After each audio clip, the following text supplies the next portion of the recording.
I sit on a glass balcony, admiring sparkling Oniroa Bay, dotted with anchored sailboats, coloured canvases on turquoise waters.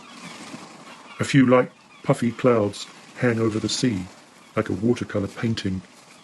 At the beach, tiny bodies float and splash.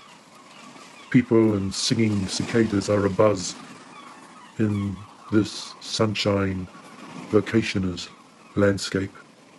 Green hedges, moulding architecture and walkways, weave and flow in and out of each other.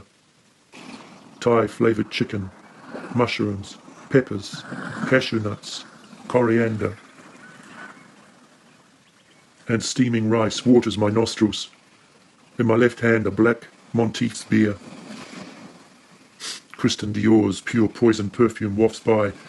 This is where the jet setters come, on vacation.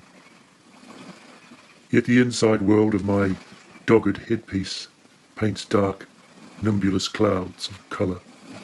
The drone of black death metal music. In the trees a gallows noose hangs with my name on it. A thin glass wall separates me from paradise. Skin itches, back aches, feet on fire, inside shoes I cannot remove. Lovers have erased me. They drink and laugh with friends. It is me that has put myself here and swallowed the key.